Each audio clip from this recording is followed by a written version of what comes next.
So there's some pretty big wrestling shows coming up in the next few months, and if you want to attend these shows live, the easiest way to do it is through Wrestling Travel at wrestlingtravel.org. Specifically right now, they are offering complete travel packages for shows like New Japan's Wrestle Kingdom in Japan, the Royal Rumble in Houston, and of course WrestleMania down here in Tampa, Florida. When you go to Wrestling Travel, they actually provide you with everything. You get a hotel, you get transportation, the flight, and a ticket to the show. So it makes booking these things so unbelievably easy, and it saves you the headache of having to do it yourself. Check out wrestlingtravel.org for more information and enjoy your trip. WWE Clash of Champions 2019 is finished, and gotta say, a way better show than expected. I was actually wondering how the show was going to go, and most of the matches did deliver. There was some funky finishes here and there, but the show, I think, is a quality show from top to bottom. There was good stuff all around, and I got to give WWE credit because they're pulling it together. They're doing a lot of things that I like, and they're doing a lot of things that are very smart. Case in point, the end of the show. So Seth Rollins and Braun Strowman had a really good match, a better match than I thought they were going to do. Obviously, Braun Strowman is limited in what he can do, but he did a lot more here than he's done before, including coming off the top rope with a splash. That was freaking awesome. Seth Rollins beats him with, I think it was 3 stomps. It was 2 curb stomps, a pedigree, then another curb stomp.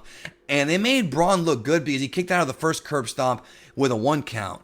But for what it was very much structured like a Brock Lesnar match where you've got the big man, little man dynamic, similar to the ones he had with Seth. Very similar structure here, like I said, where Braun's looking like nobody can stop him and Seth has to do everything to beat him. And that was good. But what was really good was the post-match. Seth Rollins, of course, is going to be going one-on-one with The Fiend at Hell in a Cell for the championship, and they already kind of revealed it on Raw when they had the Bray Wyatt segment, but having The Fiend come out and beat up Seth Rollins, put him in the mandible claw at the end of the show is a great cliffhanger ending and a great way to get fans hyped up for this Hell in a Cell. The Fiend is the most popular wrestler in the company right now. Bray Wyatt is unquestionably the most over guy. They got to go with him here. I say pull the trigger on him, make him the heavyweight champion of the universe. Go for it, dude, because he's over. That's my dog, and I'm really, really happy that he's doing so well. Bray Wyatt sent me concept art of this gimmick, I guess you can say, back in March of 2019. And I saw it, and I didn't know what to think of it, and now he's doing it, and it's way bigger than I expected, than all of us did. It was great because you want to end the show telling the fans what's next. They usually don't do this kind of stuff. New Japan has been really good about doing this. You end a pay-per-view with the next challenger coming out, maybe cutting a promo, whatever. Here, it was done very effectively, I feel, and I thought it was really good, and people went crazy for it. So that was a great way to end the show. The remainder of the show was, again, pretty damn good. Kofi Kingston and Randy Orton, to me, before we get to that, all right, the other big shocker of the night was Luke Harper. Brody Lee returns to the company. We had heard that this dude was unhappy and asked for his release, but I guess they signed him to a better deal and gave him more money or something. I'm sure one of the news reports will have the all the information up at some point. One of the news wrestling sites will have it up. I don't even know what happened as far as him re-signing, but he did obviously re-sign, came out and helped Eric Rowan defeat Roman Reigns in kind of a surprising ending. Everybody thought that Roman Reigns was going to win this thing, but no. Roman Reigns loses to Eric Rowan, the other big shocker of the night. Now, again, back to what I was saying about Kofi Kingston, Randy Orton. So this match, a lot of folks didn't like this match. I was looking at my Twitter feed. They thought it was kind of boring. I disagree. I thought Randy Orton and Kofi Kingston was absolutely fantastic. Way better in their SummerSlam match. And the finish sequence here was absolutely great. Really, really liked this match. And again, if you did not like it, that's cool. We don't have to agree on everything, but I enjoyed it for what it was. There was psychology there. Randall K is one of my favorite guys right now because he's the only dude in this company who's keeping it old school as hell. He's just an old carny doing his thing. I mean, hell, the guy is freaking, calling spots in the ring loud. Like I heard the guy say, drop kick, or was it a drop kick or what was it? He called a spot. What was the spot he called? It was earlier in the match. Let me check my Twitter feed real quick because I know I commented on it. And now I'm like forgetting what I said. The drop kick. He did call for a drop kick, and then Kofi comes off the second rope with a drop kick. And come on, Randy. Come on, what is this, 97 Shawn Michaels? Anyways, that being said, though, I liked it, and the finishing sequence was great. Kofi Kingston escapes all of Randy's moves, hits the Trouble in Paradise right in the head. Randy takes a bump like he got knocked out for real. He went down like he got really knocked out, and Kofi gets the 1, 2, 3. Really liked that match, dude. I know some folks didn't like it, but like I said, I liked it. Going back to the pre-show, Drew Gulak beat Humberto Carrillo and Lince Dorado to retain the Cruiserweight title. Again, pretty good little, three-way match here with some good bumps. Then we had a surprising match on the pre-show, AJ Styles and Cedric Alexander, which I thought was going to be on the main show for the U.S. title. AJ definitively beat this guy, like 1, 2, 3 in the middle with the Styles Clash. No outside interference, even though the club, or the OC that is, did beat him up, or did beat up Cedric after the match. It was a very definitive win. Like, AJ won clean. Like, there's nothing much to say about it. Alexander was, he was from Charlotte, got a big reaction there, but this was a definitive match, like a 5-minute match. Again, it's the hometown babyface kind of getting, he didn't get killed, but he got beat, point blank. Like I said, there was no shenanigans here. It was 1, 2, 3, and it's over, so I guess that feud is done for now. Then we had Bobby Roode and Dolph Ziggler opening the show, winning the tag team titles from Seth Rollins and Braun Strowman. We were waiting for the turn the entire time. We did not get the turn. Braun's not going heel, but they did lose the belt. Seth Rollins gets pinned by Bobby Roode, and of course they had a promo afterward where Strowman was like, I didn't lose the tag belts, he did, but that's okay because I'm going to take the belt from him later. So, it was a fine match, and we'll see where the Dolph Ziggler Bobby Roode tag team takes us in the future. Becky Lynch and Charlotte Flair. I'm sorry, Bayley. That's later. Becky Lynch on a promo. Then Charlotte Flair and Becky. The thing about these matches were that they really weren't that long. Like, I noticed the matches were pretty well paced in this show.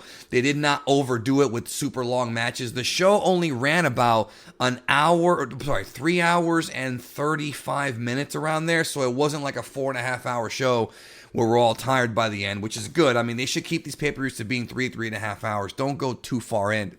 Not including the pre-show, of course. If you include the pre-show, it's 4.5 hours. But it's whatever. So anyways, Bayley won with a pretty cool, wacky finisher here, where I like the finish a lot. It was pretty creative, which is the opposite of the Becky-Sasha match. We're going to get to that here in a minute, but they undid the turnbuckle, and then she pretty much, like, without the referee seeing, smashed Charlotte's face into the turnbuckle, and won. She won the belt like that. I thought it was pretty interesting because, the feud's going to continue, I think. Charlotte got kind of screwed, but at the same time, it was very smart of Bayley to do that. You know what I mean? I like that a lot, and I like Bayley. Then she ran away like a cowardly heel. So she's really good at being a heel. The Revival and the New Day, I love this match. I love this match because there was psychology here. And this is what I'm liking about WWE right now.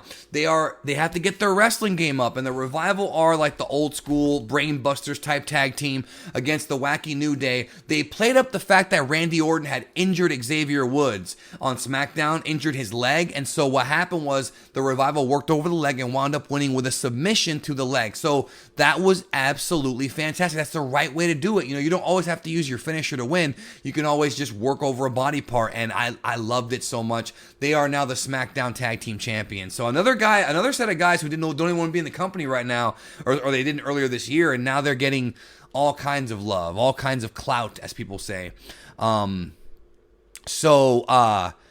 Alexa Bliss and Nicki Cross against Fire and Desire. It was kind of a nothing match, to be honest with you.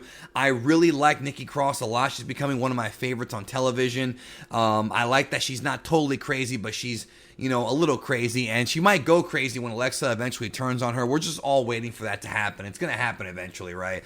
But that being said, this match was just, Fire and Desire to me are not that interesting of a tag team whatsoever. Alexa and Nicki are fun, but they're pretty much like a comedy team in some ways.